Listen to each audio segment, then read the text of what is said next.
Well, if you are a true crime fan, if you love mysteries, unsolved mysteries, forensic files, anything of that nature, this is the podcast for you because today on the Derek Smith Spiel, I'm having Detective Nate on. Detective Nate, please introduce yourself to the listener.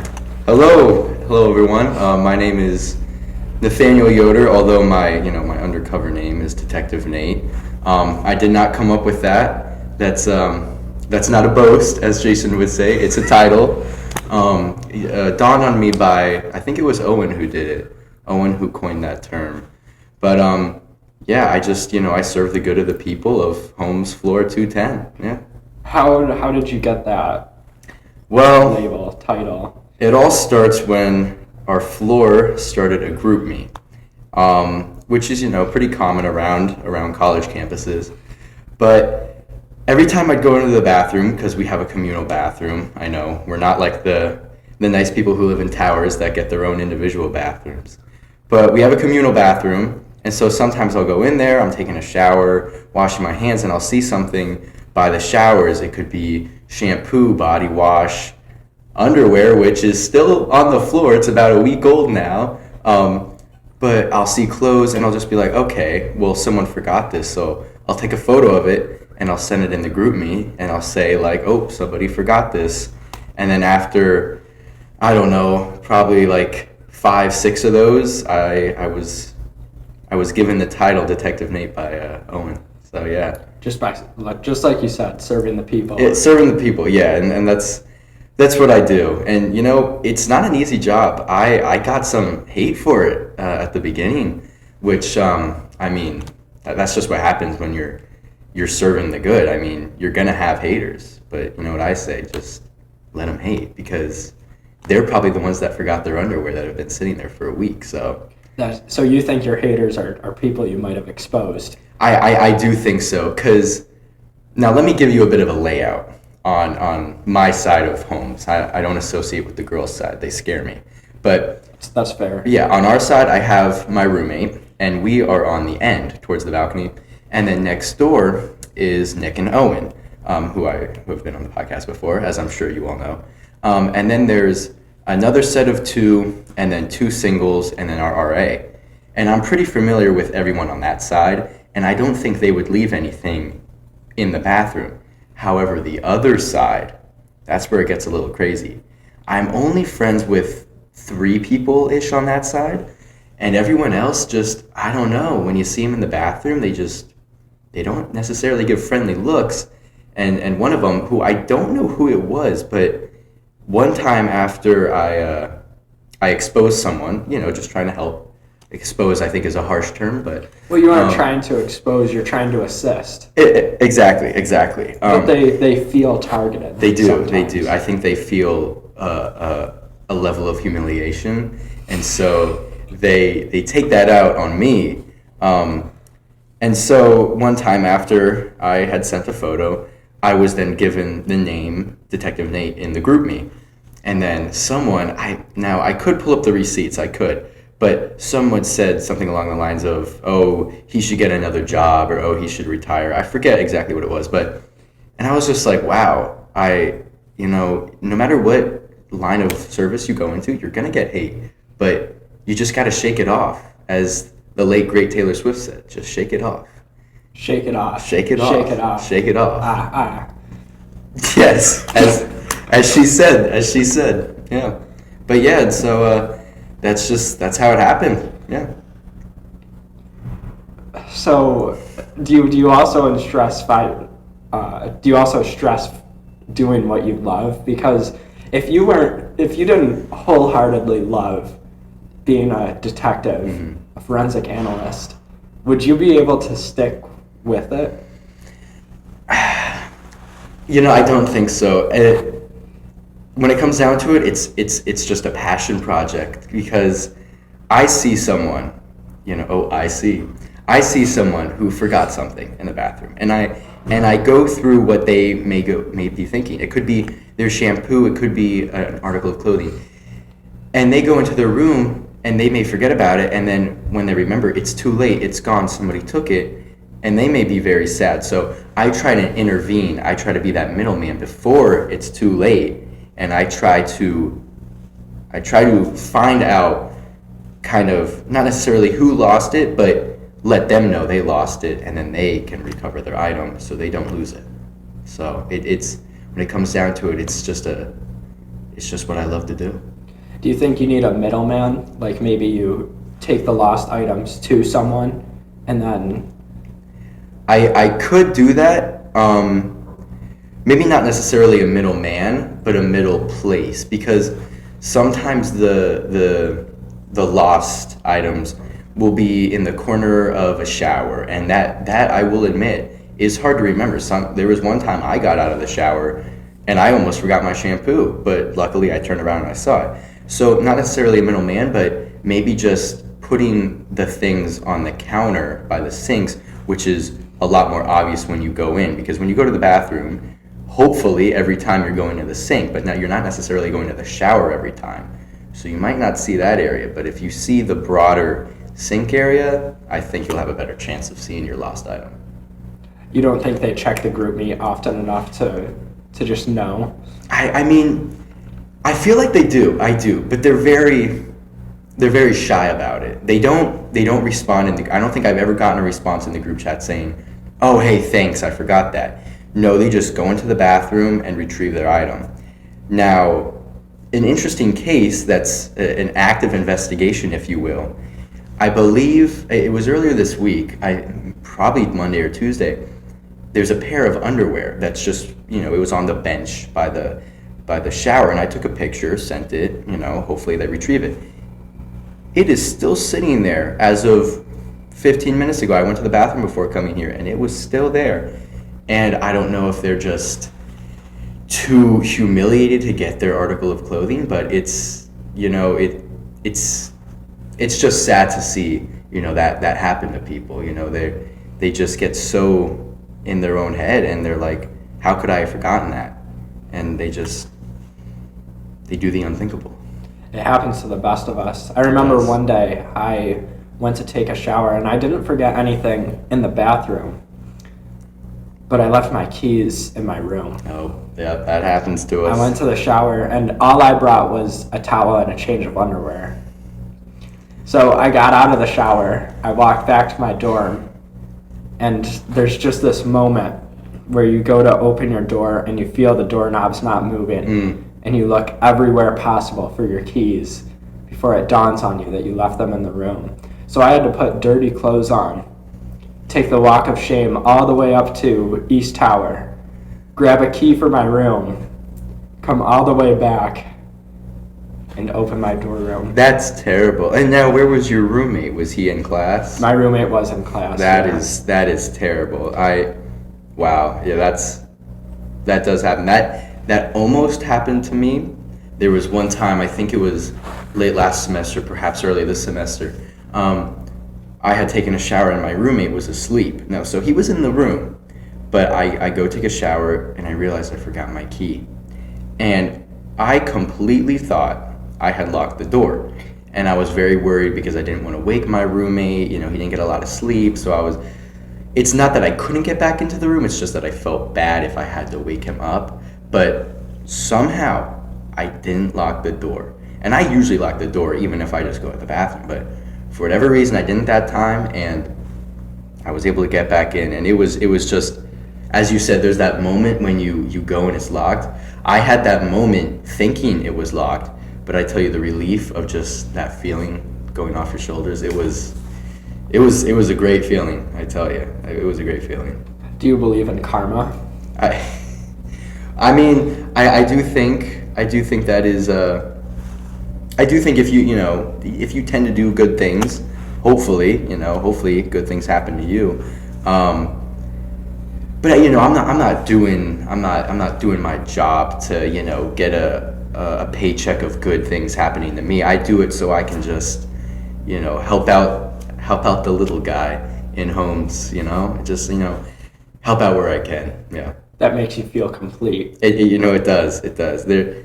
There's sometimes, I'm leaving the bathroom and I'm like, should I go check, see if anyone forgot something? And sometimes something will be there. So I just shoot a text in the group me and hope that they retrieve their item, because it's not fun losing something. It really isn't.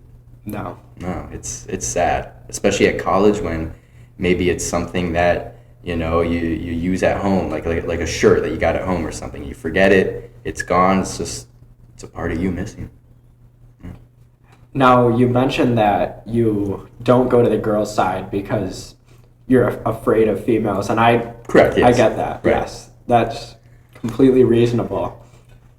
But to get some insight on maybe why you're afraid of females, let's talk about the shower incident. The shower incident. So normally, of course. like you said, normally the group mate stays on your side. Detective Nate is solely for male operations. Absolutely. However, the girl side must have caught wind because they alerted the group mate of something disturbing, to say Something the least. heinous. Something heinous. There's a true criminal on that side that might be my magnum opus. If I catch that person, that'll be it for me.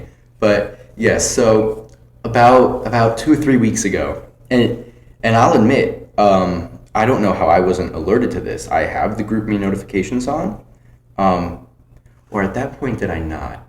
I had them silent for a while. Yeah, you know what? This one was on me. I had my GroupMe notifications off because usually it's just talking about some nonsense or me getting flamed for just doing my job. So I don't need to hear that. But after this incident, my GroupMe notifications have been on the entire time because my roommate let me know that something just truly disturbing happened on the girls' side. And it is a girl who I know who alerted the floor, if you will. So it was late at night, I think, and she sent a message. And she got right to the point. I do have to admire her for her just getting right to the point. She didn't cut around the corners. She just said, "Please do not poop in the shower. I understand accidents happen, but at least clean it up so other people don't have to see that." And then she sent some nice emojis. And that just kind of struck me because I wish I could solve that mystery. Did I want to see it? Absolutely not. But I'd love to solve that mystery. But it's just sad when I can do all the work I can on my side, on the male side. But that's a whole nother territory on that female side. So I don't go there. And it's just they need a detective for themselves. They need a detective Natalia on the other side. Maybe keeping things together over there. But it's just sad to see because I'm not trying to toot my own horn, but there's been no poop in our shower. And maybe that's because they're worried. Maybe it's like I'm like a Batman, I don't hide in the shadows, I am the shadows. So they need a hero on the other side, a detective to help solve their mysteries, because boy, I wish I could solve that one, but that's the one that got away. Are you working on any theories? What could have happened? Any theories? I got some a good kind of, because I told my friends about this naturally, and I believe it was on a Wednesday night that it happened. And so one of my friends immediately was like, "Oh, they were probably out partying, and they got, who knows, but they got too much into partying. They came, took a shower, and for whatever reason, just couldn't hold it in." And now I've never been drunk. I don't drink, but I don't know if that happens when you get to such a stage. Do your bowels just, are they gone with the wind? I don't know. I'm not a doctor, but so that was her theory. So that's kind of the theory I've been running with, and to kind of emphasize my disconnect from their side. I don't know many of the girls on that side, and so I couldn't tell you who it was. There were some theories that it was a self-report, but knowing the female that said that in the group me, I do not believe it's her. She's very proper, so I don't think that would be her. But yeah, it's kind of a cold case at this point. Yeah. You had a sit-down conversation with the reporter and got to know her? Not necessarily. I'm in an academic writing class with her. Okay. So, I hear her talk often. She is a very vocal person. And so it comes at no shock that she, said this in the group me. Because, I mean, even if you're a shy person, I think you'd kind of mention that. It's a little gross. But, yeah, she's a very outgoing person. She'll talk in class a lot. So it's no surprise that she mentioned this. But unfortunately, I haven't been able to connect with her too much. I did want to talk to her recently after the incident, just to kind of ask what happened, what was it like for you? But I mean, after every class, she bolts out of there. I'm still packing up my stuff, and she's already 5 feet out the door. So it's kind of hard to connect with these people when they're just maybe she has a class at 4 o'clock. Who knows? She might be worried that she might be struggling so much after seeing that sight. Absolutely. She doesn't want to talk to you and bring those emotions back up. Right. It could be a variety of things. It could be her scared for her life. Maybe she thinks the culprit is going to come get her. Maybe she got threatened by the person after outed in the group me, or maybe you're right. She's repressed those memories, those thoughts, those feelings because it was just such a disturbing thing, a PTSD, if you will. But yeah, that's definitely true. She might be actively avoiding, because I'm pretty sure she knows that I am Detective Nate, so she might be trying to avoid me just because of that, or maybe she just doesn't like me. Who knows? No, I don't.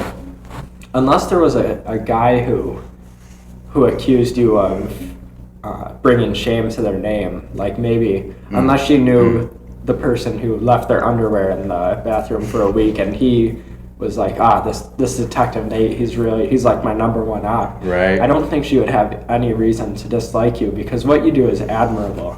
It's just sometimes misunderstood. And you know what? It is. I have to agree with you there. It's a tough job, You there's got to be someone here to hold people accountable and to help, but sometimes you can't go through life without people just being enemies. It's how the world goes round. I feel like there's especially for you in your profession, there's a bit of a disconnect, because people look up to you as an authority. Right. And whether it's fear or respect, they don't see you as an equal. And they've got to remember that you're human too. Even though you've got detective before your name, you're still... I'm still one of them. I mean, there's so many things that connect us. I mean, we're on the same floor, we're in the same building, maybe we're on the same side. I share a major with at least one of the people on my side. So you're right. There are many things that can connect us, but I think people just sometimes they ignore those and find a reason maybe to, be aggressive.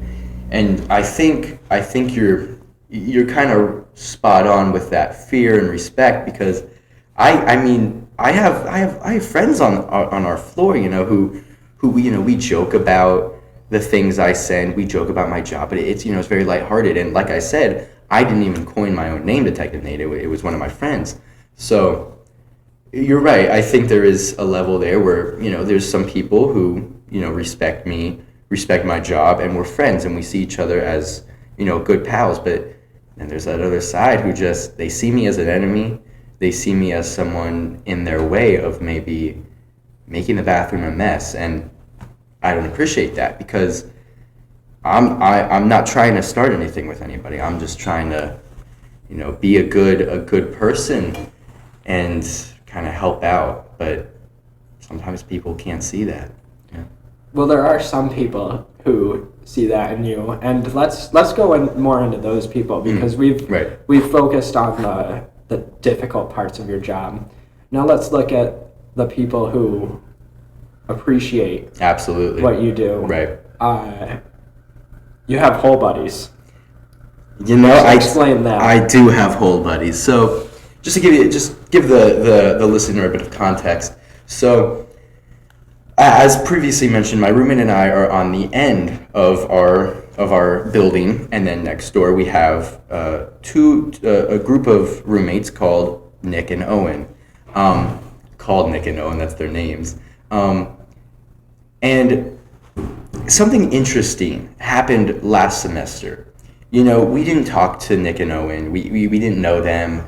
We'd just see them in passing in the hallway, maybe, you know, once or twice a week, and we wouldn't even like nod our head, smirk. We just didn't talk to each other. And we thought that they didn't like us. And that was only further emphasized when we found out they were, now harassing is a harsh word, they were, I don't know, messing with us. And, you know, it was all lighthearted. But, yeah, there's, you know, we have outlets by our beds. Funnily enough, all the outlets in our rooms are weird. Because on my roommate's side, well, I'll get to that. But let's just talk about my side first because it's less interesting. My side faces the outside, so my outlets, for whatever reason, they just let in cold air. It's so interesting. But I'll put my hand in front of my outlet, and it's just like an air conditioning unit. It just cold air comes in, and it is the weirdest thing. It's like there's no wall in between the outside and the outlet. So it's very interesting. But that's not why we're here. We're here about my roommate's side, who shares a wall with Nick and Owen. And you would think outlets are pretty, you know, insulated, you know, because there's a wall in between. Not at Ithaca. We don't have the budget for that. So last semester, we would sometimes hear these grunts in our room. And it was unlike anything you ever heard. It sounded like it was coming from inside our room, perhaps under my roommate's bed. And we'd even check under the bed. It was weird. It didn't sound, because we're on the second floor, so maybe if it was someone outside on the ground making that noise, okay, but we're on the second floor, so they probably can't make that sort of noise. It wasn't anyone outside of our door. It sounded like it was coming from inside the room, and it was noises like, ooh, ooh, ooh, ooh, like almost barbarian, and we had no idea what was happening. There was one time my roommate was on the phone with his girlfriend. He was in the room alone, and he heard those noises. And his girlfriend thought he was freaking out. Well, he was freaking out. She thought he was insane. And it was just, it was so weird. We didn't know what was happening. There wasn't anyone else in our room. It was just the two of us. It's not exactly a big room, but we were just so perplexed. And then one day, before a floor meeting, mind you, I was watching, I believe it was the Lions-Eagles game this year. Oh, I'm sorry. Yeah, it was a terrible game. But I was watching that. I was in the room alone. But earlier that day, we heard grunting. And at this point, you know, my roommate, his name's Robert, we're still, you know, trying to figure out where the noises are coming from, but we know they're not, you know, life-threatening, so we don't really care. It's just kind of like, all right, it's weird. But I'm watching the game, and I hear the grunts. And I don't know what clicked, but I like looked at the outlet, and then my roommates in the room now, they happen again. And we both coin in, we just lock in on the outlet, and we're like, I think it's coming from the outlet. So my roommate, being the brave hero he is, sends out a gargantuous moan into the outlet, which immediately alerts the other side, because this is a two-way phone. This ain't a one-sided mirror. They can hear what we say through, we can hear what they say through. And so they got a bass-boosted moan in their room. And at that point, they knew, we messed up. They found us. And so we go to this, well, actually, we start talking through it. And this is like the first time we're ever talking to these people. And it's just like a magical moment. Because they tell us, you know, we were just messing with you guys. Now, you ask me how they found out about the whole, I don't know. Maybe they just go talking to outlets. Who knows? But they knew about it, we didn't, and they were just like, yeah, might as well have some fun with it. And I mean, if I was in their shoes, if I knew about it and they didn't, Robert and I probably would have done the same thing. I completely respect them for what they did. I think it's hilarious. I mean, the fact that they were able to get away with it for so long. But so we're talking, we're having a great time, and then we end up going to the floor meeting together, and it's like this magical moment where two worlds collide, and it's just, and now all four of us are buddies, and it's just, it's such a funny thing now. It's crazy. We're whole buddies, yeah. It's a great story. It's a great origin story, if you will. It's fantastic. It truly is. Now, luckily, this was not my detective origin story. I've got an incident that I should tell you of, right. Because Talcott Floor 3, they need a detective too. Yeah. And I don't have the stomach for it after what I saw. Whoa. It was a Saturday morning. Okay. I walked into the bathroom, and I was gonna take a shower. Of course, yeah. as one does. Yeah. I walked across to the bathroom, and I opened the door, and I saw a couple drops of something red. Uh-oh. I didn't want to assume it was blood. I looked on the shower floor, and there was pubic hair. Oh no. And I ended up piecing it together that someone had an incident shaving. Nate, there was a blood trail from the shower floor to the door where they left. I was following that thing. I turned into a bloodhound for a little bit. I was following it. I wanted it to follow it to their room because I wanted to know if they were okay. Yeah, and you know what? That's a good feeling to have. You know, you're feeling concerned for your fellow floor mate. That's fantastic. Now, please do tell. Were you able to find the? I lost the blood trail on the carpet. By that time they probably had enough time to breathe and realize that that's just a very sensitive area. You know what? It is, and wow, that I wish I could help. I mean, I'm sure at this point the blood trail has been cleaned up. I assume, is that correct? Yes, you are correct. So I can't send it to forensics. This is unfortunate because, you know, it happens. It happens, right? You know, and we're not. You know, my job is to help people, not humiliate people, not call people out. So I just want to find out who this person is to help them. You know, see if they're okay. See if they, you know, I don't know, need a Band-Aid. But you know, it's.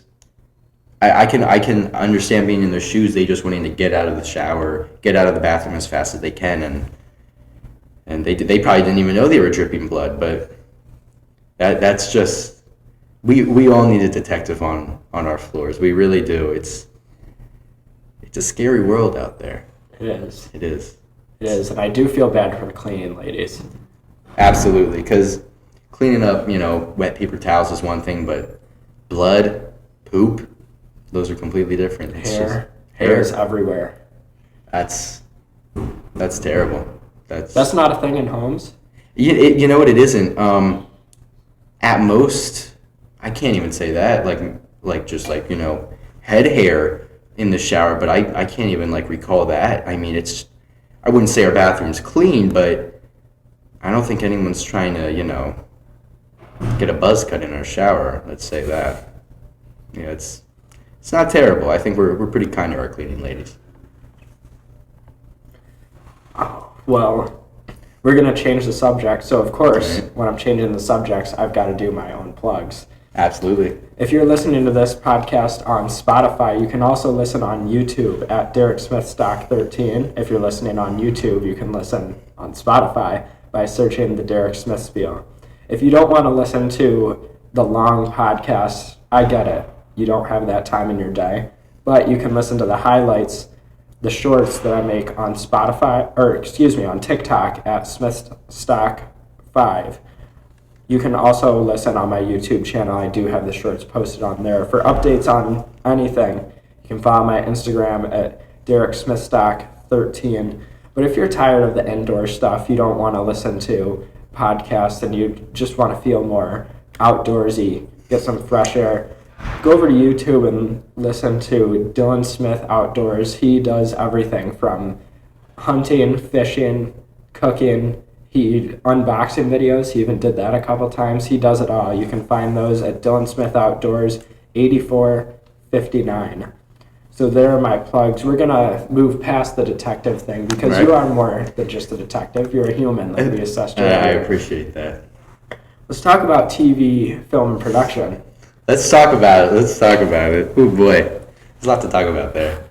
So let's, the first project was a 2-minute life story. Mm-hmm. I remember bits and pieces of yours. I remember thinking you were a pretty good editor. Have you ever done anything on Premiere? I have not, no. That was my first Premiere project, and it was hectic, let's say. I was in the library for, I think, 6 hours working on it, and it happened to be a Friday, which the library closes early on a Friday. Yeah.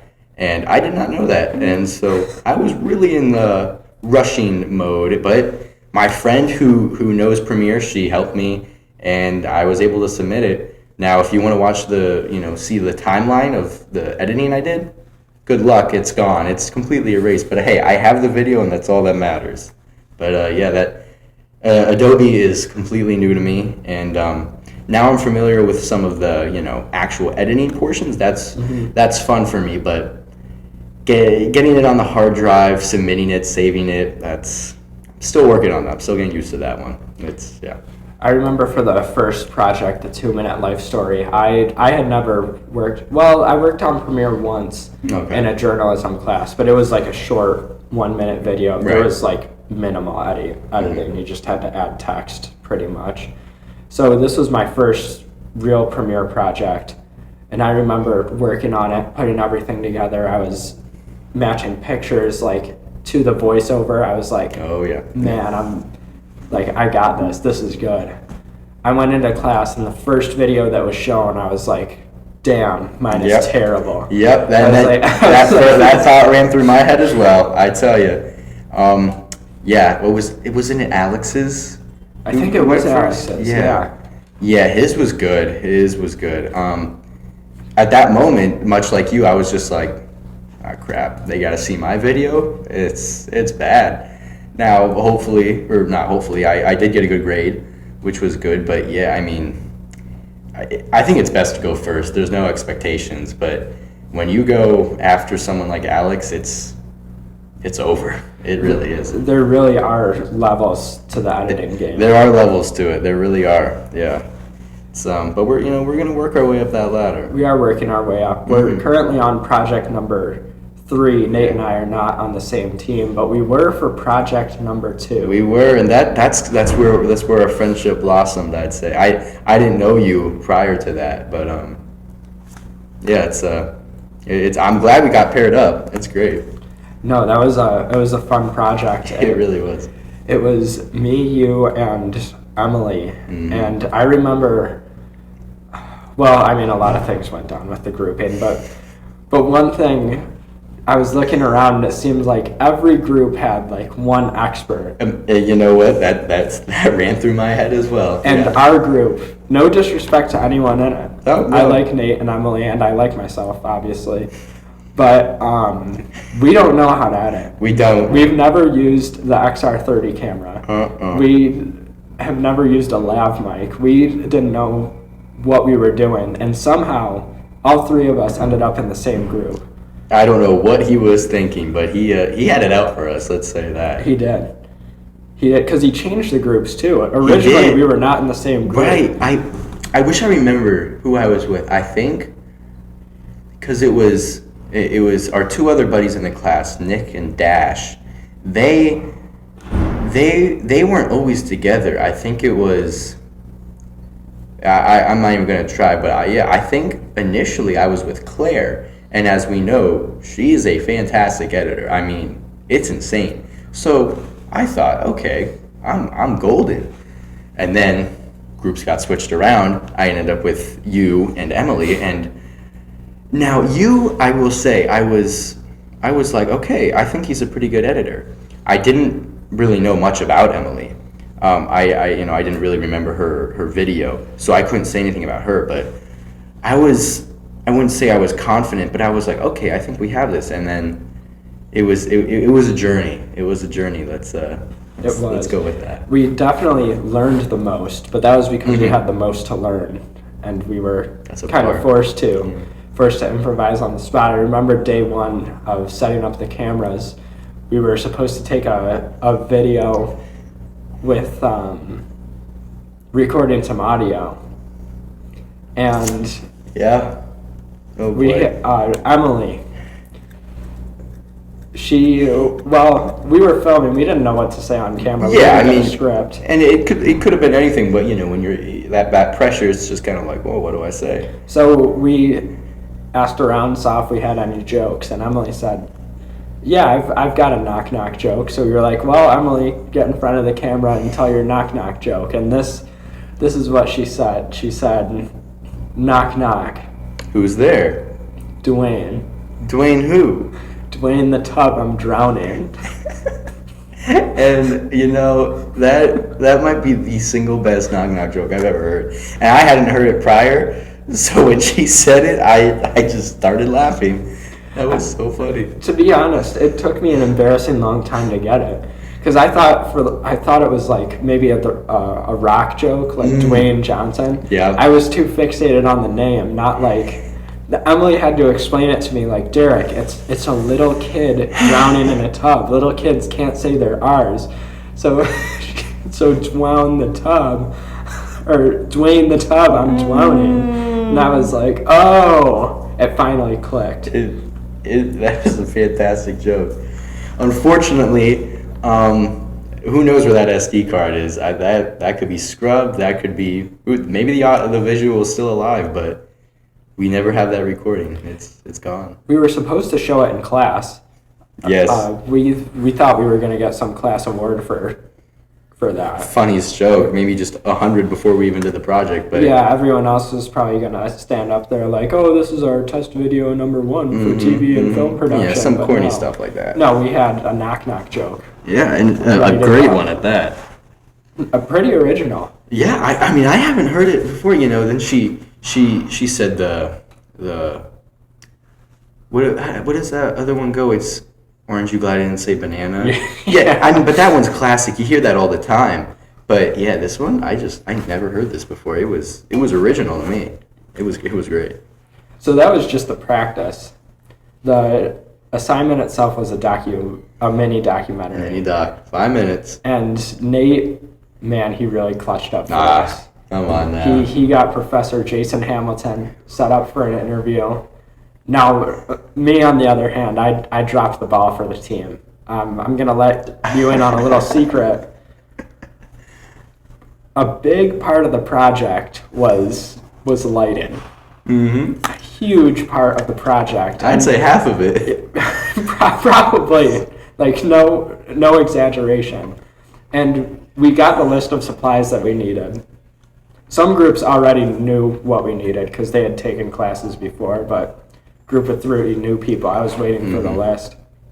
I got the list, and I just must have skipped a line or something because we went to pick everything up the day of the interview, and there were no lights. Not a single bulb. Not a single bulb. We got batteries, though. We had batteries. And we got sandbags for the lights. Correct. We were prepared for the light, I tell you, but the light, nowhere to be seen. So we struggled through some panning shots with the camera. Mm-hmm. That camera needed some oil or something. It was very stiff. It was like a Gatling machine gun the way it was. But rocking the side. That's true. But, I tell you, the B-roll shot, Professor Gordon loved that. And I was like, really? I know. Because the shot itself, the idea is good. The B, you zoom out and you look at the door. But because of that camera being so stiff, I mean, it was so clunky. But, hey, he loved it. And you know what? That's all I'm going to say. Because as long as he liked it, I'm happy. I'm just, wow. Yeah, we ended up using Nate's version of the interview. We each had to make our own, and then as a group we decided which one we were going to show in class and get graded. We decided on Nate's. He just put it in a very good sequential order. also adjusted the lights, which neither me or Well, Emily did. I adjusted them, but apparently not enough. Yeah. I didn't have the heart to tell him that, Professor, that is them fixed, but it's still bad. But I will say that Derek's video, it was, I'd say, of the three of us, it was the funniest by far. Unfortunately, only the three of us would understand the joke, and he made a great point in saying that, because I think the three of us would have been laughing the whole time it was being screened, but everyone else would have been confused. So I do understand that, but let's just appreciate yours. It was fantastic. Yeah, we got 15 minutes of a great interview with Professor 15 Jason minutes. Hamilton. It was a long We had to time. edit it down to 5. Mm-hmm. So in my video, the first minute was Professor Hamilton told this story about how he's an outdoor teacher, huge beekeeper. So we were making a ton of bee jokes and all that. But he has this class where he kind of teaches you how to survive outside, and one of them is a night class. He takes his class outside, and he actually had. Well, Nate, you can explain it. You were in the class. I was in the class. It is called Environmental Sentinels, and I tell you, that class put me through lots of emotions. First week of college here at Ithaca. After that class, I wanted to change majors. That's how bad it was. Because I'll tell you, the first class of Environmental Sentinels, it was just, to me, it was a nightmare. And you know, there were people in the class that throughout the entire semester, they were loving every minute of it. I don't understand that. I thought 99% of it was just it was just a waste of time. Now let me give you some context. It was once a week, but it was 3 hours and 35 minutes. And it was all outside. And you might be thinking, all right, well, you go to college in Ithaca, it's a nice natural area. It is, but natural area also comes with natural rain, natural cold. And so I tell you, we be outside, rain or shine. There were 2 classes I can remember, completely raining the entire time. It got so bad that the second time that happened, one of my friends in that class had to leave because she was getting sick. She thought she was going to throw up. So then the 2 professors, they said, okay, we'll go inside. And we ended up having hot chocolate. It was actually a very nice afternoon.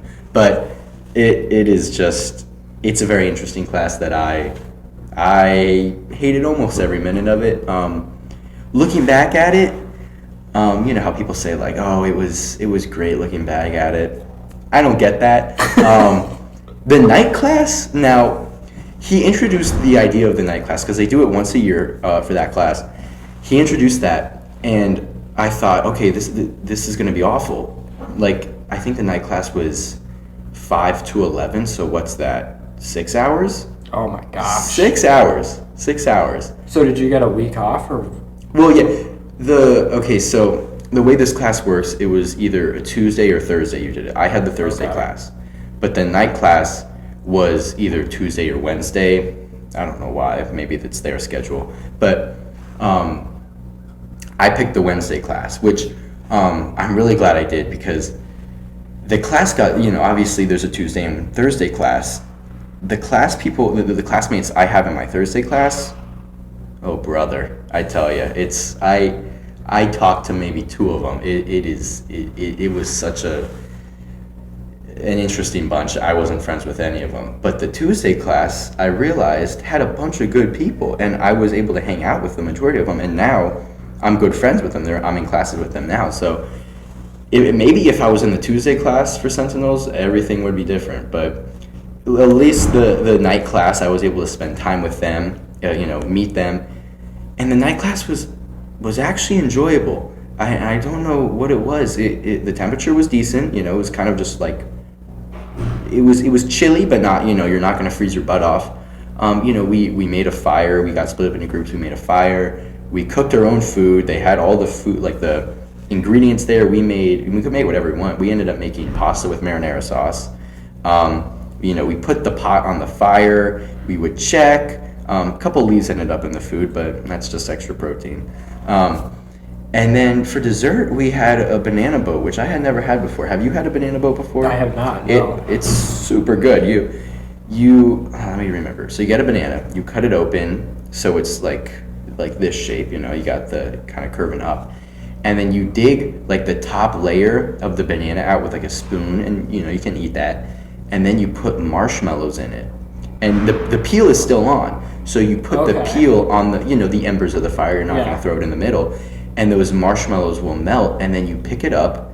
The peel was it was easy, like it wasn't even hot to hold. And then you just eat it with a spoon. It's banana and marshmallow.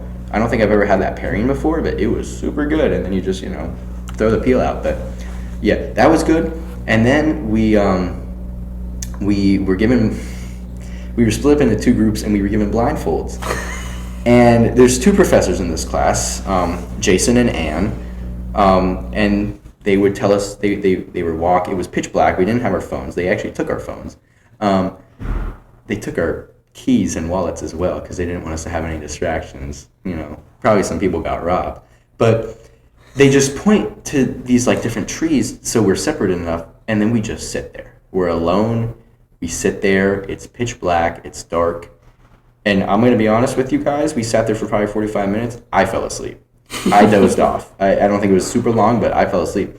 And we were given instructions that when we hear this drum banging, we are to put on our blindfolds and walk back to camp blindfolded. We had to use the sound and the vibrations to get back to the camp. It's like we were bats. And so I wake up, and then I hear the drum. So I'm like, oh, brother, here we go. I put on the blindfold, and this isn't even flat ground. It actually sloped down, so there's a good chance someone could have fallen. But I'm walking very slowly. I got both hands in front of me so I don't hit a tree, and there were times I had to, move out of the way because I felt a tree, but I ended up making it back, and it was actually pretty easy. And then we sat around a bonfire, talked about it, and then that was pretty much the night. We did have to... We were split up into groups of 4 again, and then we were told to go back to campus. No